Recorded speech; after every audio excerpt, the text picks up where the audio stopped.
Aren't we live?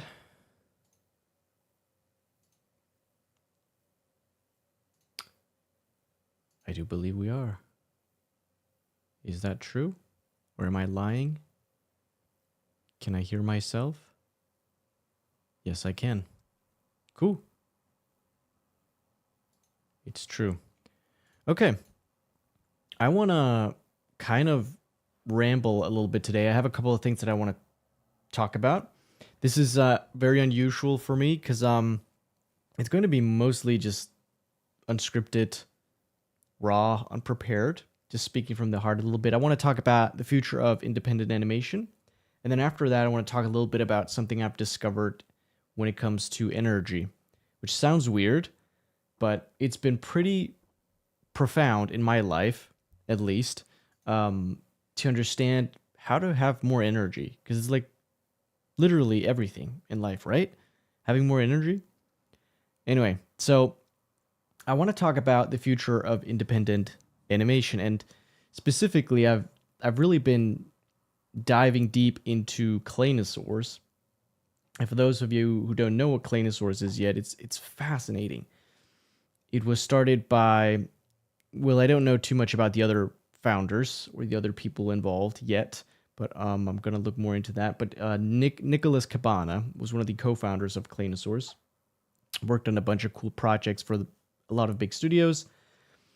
But basically what they did was they found a way to monetize an IP before they even really did something with it in terms of creating the independent animation, in terms of actually creating like content for it, in a sense. At least in the traditional sense that I think about content, which could be an animated short or a full series, right? So what they did was they built these characters in this world in the open on Twitter, I believe. And before they even put out an animation with these characters, I believe, they made an NFT project with it. And then they monetized the heck out of that. And it blew up, right? This NFT project with all of these characters. And the reason that people bought these characters was because they were invested in the IP because they had seen the behind the scenes of the actual creation process, which is very, very interesting. And then, of course, after that, after they make millions with this NFT collection, then they start actually making content. And now they have plushies, they're making a game, they're releasing a new, an actual series, not just these social media shorts, but an actual series with these characters very soon, I believe, at least by the time that I'm recording this. And it's refreshing to look into this and understand that there are so many ways to go about this animation thing. It's not just the traditional path anymore. Maybe it's never been. I mean, maybe before the internet, but there's a lot of ways to go about this, and I think it's so fascinating. And so I haven't just, I didn't just consume all of these interviews and I didn't just read a lot about this, but I've actually really thoroughly considered implementing a lot of what these guys are doing into what I'm going to do moving forward. Which is the number one thing is like building in the open, building community around an IP or a certain set of characters or a world or whatever, a story, before it actually comes out.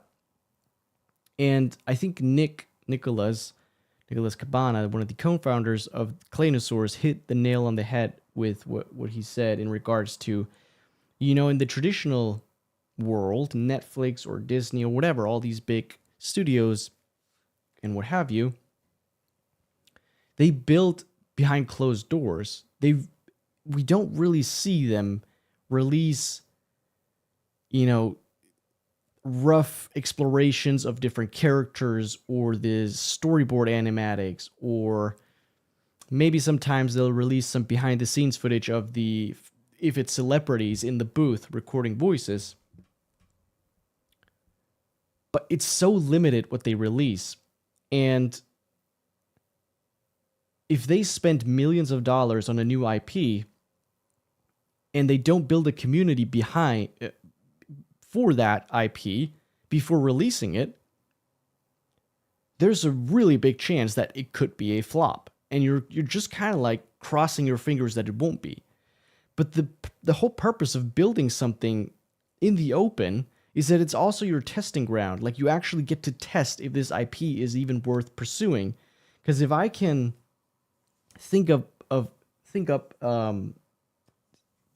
new series, I can, before I even think about producing a pilot for it, or just an animated short maybe, I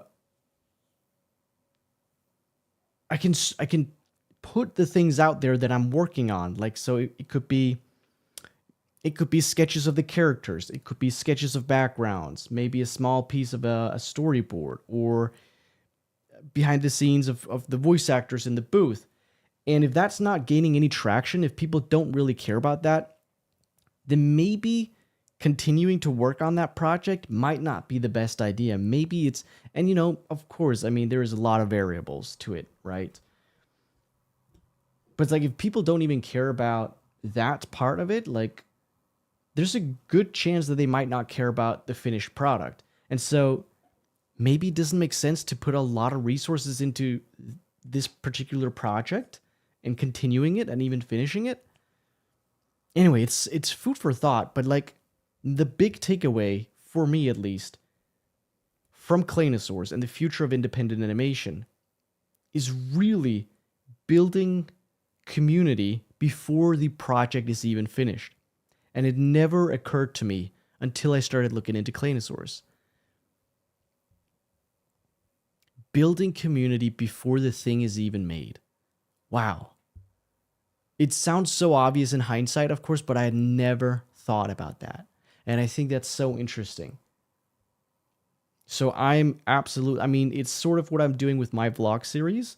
Right now, we're producing an animated short for a series of mine called Uptown Ducks. But I'm going to finish this thing regardless. But, I'm sort of showing behind the scenes. I'm taking everybody through, the journey, documenting step by step what I'm doing in order to produce this thing. I'm going to show concept art. I'm definitely now going to double down on showing more art in these vlogs before the actual short is finished. But I'm thinking about making other content than just that and releasing what we're working on. Yeah. Interesting. Yeah.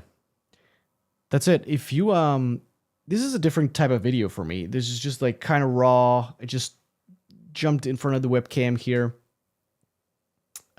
sharing my thoughts. If you like this type of video, just literally unscripted, which is very different than what I usually do. Not that my other videos are scripted, but they're planned. There's a lot of pre-production going into it. Definitely have bullet points, things I want to get into. I planned the titles and thumbnails and the packaging beforehand. I did none of that for this one. I just knew that I wanted to talk about Claynosaurs and what they're doing and what I'm going to implement from what I've learned about this into my world, into what I'm doing moving forward. So yeah, very different type of video. If you like that, my point is, if you like it, let me know in the comments. It would be interesting to hear what you guys have to say about it. But that's it. All right. Peace. Cool. So yeah, I mean, this is still, I've been trying to get inspiration from other small indie shows and other content creators for different opinions and perspectives, as well as following TV storyboard advice from cartoons. Geese Gee, are you still here? Are you still watching? I just saw your comment now. Inspiration from other small indie shows. That's great. What kind of indie shows have you been watching?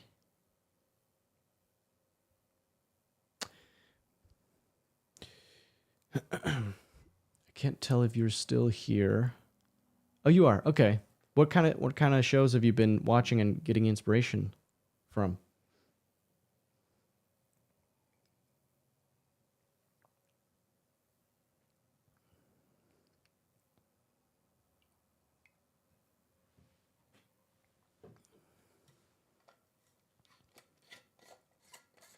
Let me pour myself another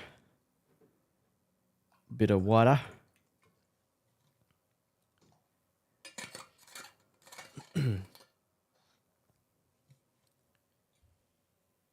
Spooky Month and other small creators on YouTube with insane animation skills. There's some really, really good, people on YouTube. It's so crazy. There's so many small creators who just deserve so much attention, so much more attention than they have now. And you're right. Yeah, there's a lot of really good creators with insane animation skills. I remember I think you remember, referred me to Spooky Month in a comment on one of my videos.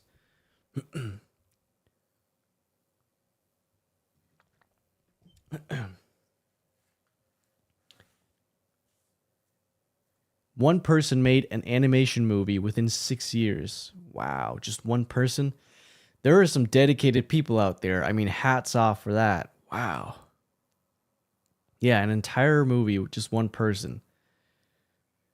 That's really inspiring, though. I mean, if that isn't inspiring, I don't know what is.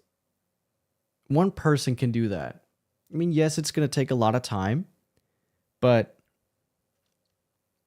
so many things are possible with just one person. A lot of people complain about not knowing the right people, not having the right skills, but like, you can learn. I believe that, and you can do marvelous stuff, just one person. Okay, so I'm gonna record one more video in this live here. I want to talk about energy. So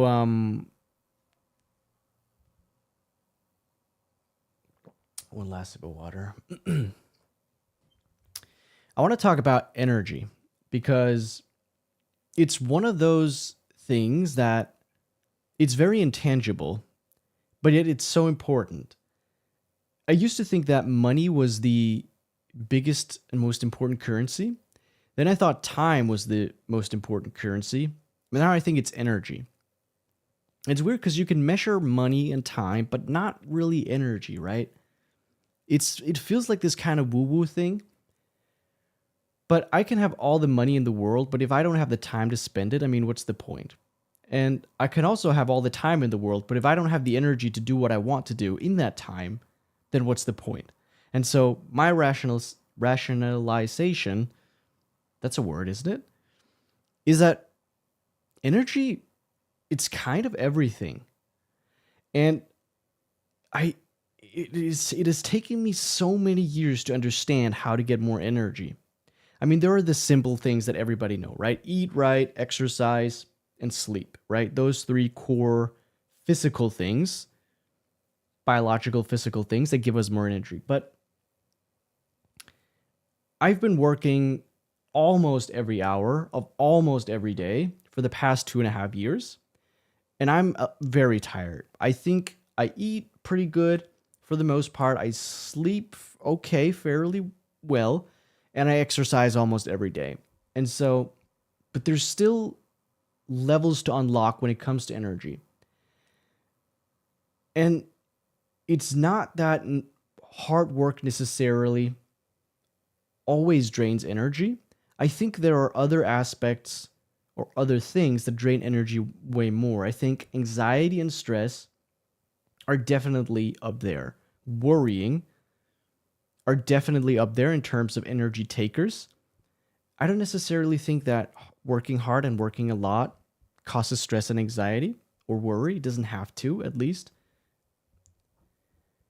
And so conversely, I think enthusiasm and excitement seems to be the biggest givers of energy.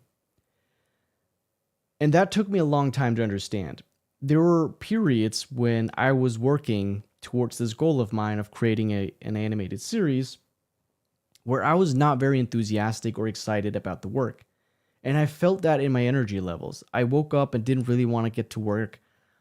But the days that I was really, really excited, I had so much energy. I sprang out of bed automatically. I didn't even need an alarm. I just woke up and couldn't wait to get out of bed.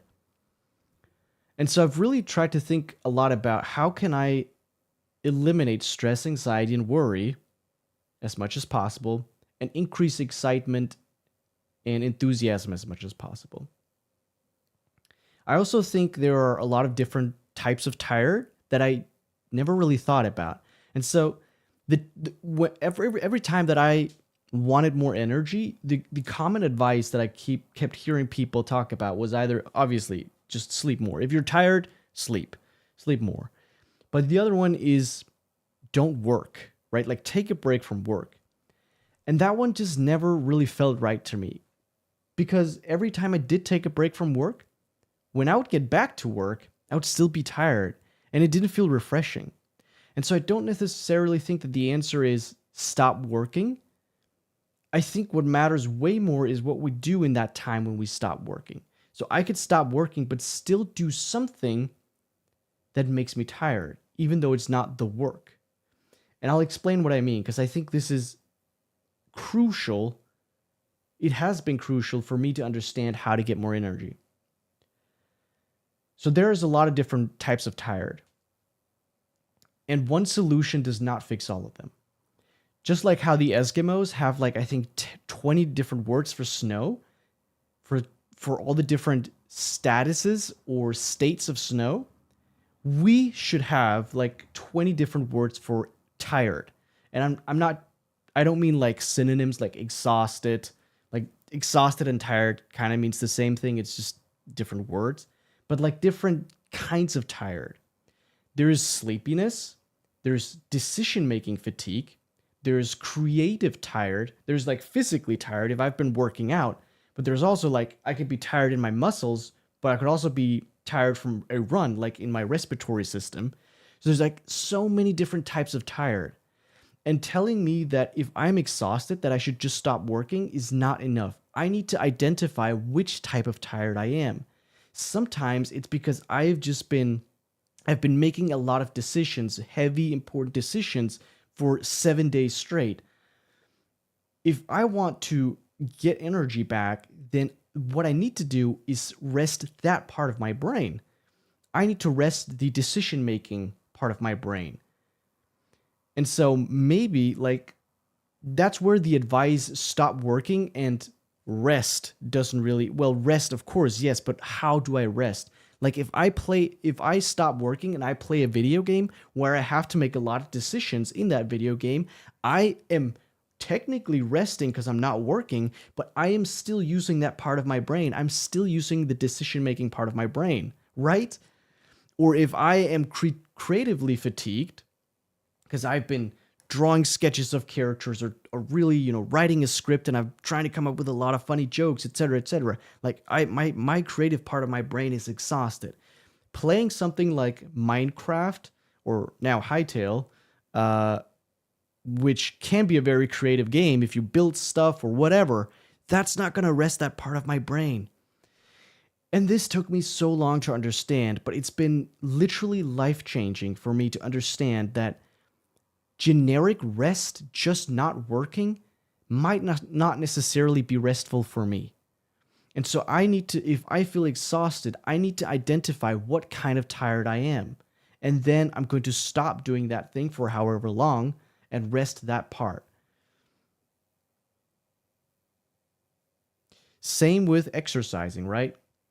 Most exercise experts will not recommend working out the same muscle twice, 2 days in a row, let alone twice in one day. Yes, meditation can absolutely help. 100% agree. I think meditation is fantastic rest because if you're good at meditating, it can rest a lot of different parts of the brain at once. So 100%, I'm a big fan of meditation. A meditation that I like to use is just being present and just sitting. I tried transcendental meditation. Is that what it's called? The Jerry Seinfeld one, where I have a mantra saying that a lot in my head. That did not particularly work for the type of exhausted that I typically am. But sitting and just being present, closing my eyes and just listening to sounds in my apartment, the cars outside for like 10, 20 minutes and just listening, just being and existing. That type of meditation has been very helpful for me. But yeah, if you like this type of video, this was very different. Not only the format where I just kind of ramble, didn't really have too much prepared. I knew I wanted to talk about this thing, but normally I have, I do a lot of pre-production. The format is different today, but also, I don't really talk about something that's sort of outside of animation and comedy writing and all that stuff, but I think it's very, very applicable to, it has been for me, someone who writes comedy and produces animation, the topic of rest and energy. So if you like this, let me know in the comments. Leave a like, subscribe, all that good stuff. Thanks for watching. Cool. You're 100% right. Yeah, meditation can absolutely help a lot. I think it's called transcendental meditation. Transcendental. Now I feel like I gotta look that up. Transcendental meditation. Yeah. Jerry Seinfeld is a big believer in this one. I heard it from him. Yeah, you have a mantra, and you just repeat that mantra over and over again. Maybe I was doing it wrong. I don't know. Anyway, that's gonna be it for this live. Thanks for tuning in, Geese. I really appreciate it. And thanks for I've seen you in the comments before. Thank you so much for the support. I really appreciate that. And yeah, what do you think about this live stream format? Did you find this valuable? Did you like it? Have you seen any of my other lives? I'd love to hear your thoughts on it.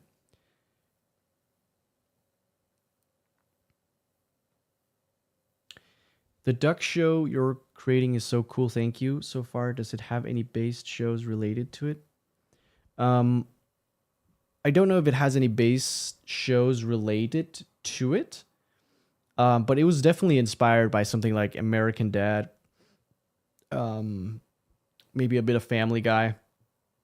I would say it's like, if I had to compare it to something, it's, something, an existing show, I would probably say it's like American Dad with ducks, because of the story structure especially follows that.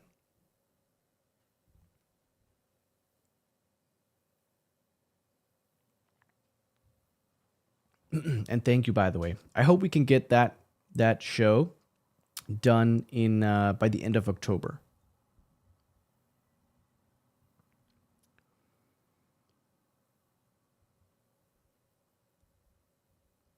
I found the live pretty inspiring as well. I appreciate your concept on creating a show. Thank you. Well, I really appreciate your support. Again, seeing you in the comments. Thank you so much. Really appreciate that. Yeah, cool. This is where I'm going to leave you. Take care and have a good evening, morning, wherever you're from. I'll see you. All right.